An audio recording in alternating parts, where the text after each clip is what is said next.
We're speaking to Michael Brune. He's the incoming executive director of the Sierra Club, the oldest, largest, and most influential grassroots environmental organization in the United States. That's right. I know Mr. Brune is not a CEO. That's who we usually interview. But he may be the most important man out there to the next leg of the natural gas story, given the Sierra Club's stature when it comes to judging the fuels that will power the United States in the next 10 years. That's why I'm thrilled to have incoming executive director of the Sierra Club, Michael Brune, author of Coming Clean, Breaking America's Addiction to Oil and Coal, on the show tonight. Mr. Brune, welcome to Mad Money. Thanks for having me, Jim. Okay, sir. Well, a wise man once told me that great is the enemy of good, and that we would love to have nothing but windmill power and solar power, but in the meantime, we're stuck with fossil fuels.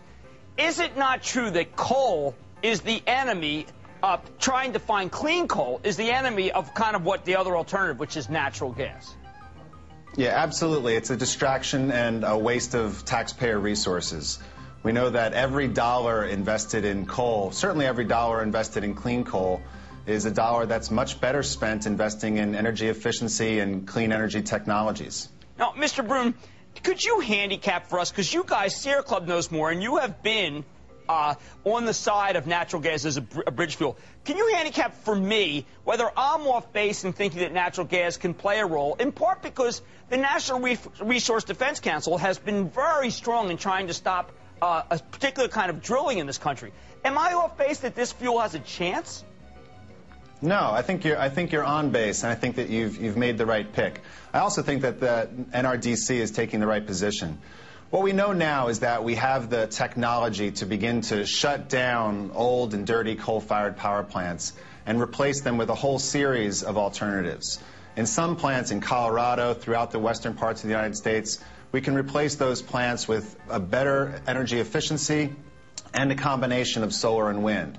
But that won't work in all locations. So we do need natural gas as a bridge fuel, as a temporary bridge fuel, in order to bring about a clean energy solution. So I think you've made the right call. The Sierra Club has got tentacles everywhere, which I think is great because you're a great organization. Do you sense that Washington, particularly in the office of the president, is aware that we have abundant natural gas and that we actually need a bridge fuel? We cannot do it with wind power as much as we'd love to.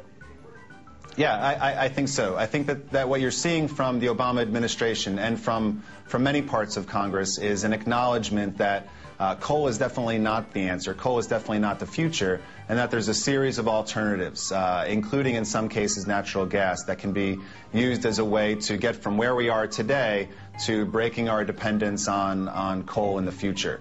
Natural gas is not the perfect solution. It certainly isn't a permanent solution, but it is an important part of the mix for the years ahead.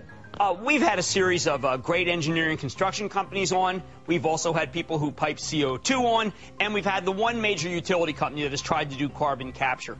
We can't find a soul in any of these very serious businesses in America that has been able to capture carbon effectively. And I know that Department of Energy has spent billions to foreign companies. They can't find any American companies even willing to try. Does capturing the carbon of coal work?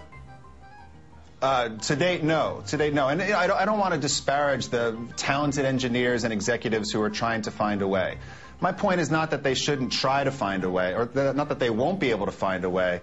My point is actually that they shouldn't even try, because what we know is that carbon capture and sequestration costs more money, it requires more energy. We'll have to build new coal plants just to create the energy to capture the emissions from existing coal plants. It's a joke. What we ought to be doing instead with private dollars and certainly with public dollars is investing in cleaner energy sources that are practical, they're pragmatic, they're available today, and they will work in shutting down some of the oldest and dirtiest coal plants in the country. And I just want to, in closing, thank the Sierra Club for being, I think, instrumental in having it so that no new coal plant was commissioned in 2009. Great success by your predecessor, Mr. Bope, who did a great job. Thank you so much, sir, for coming on Mad Money.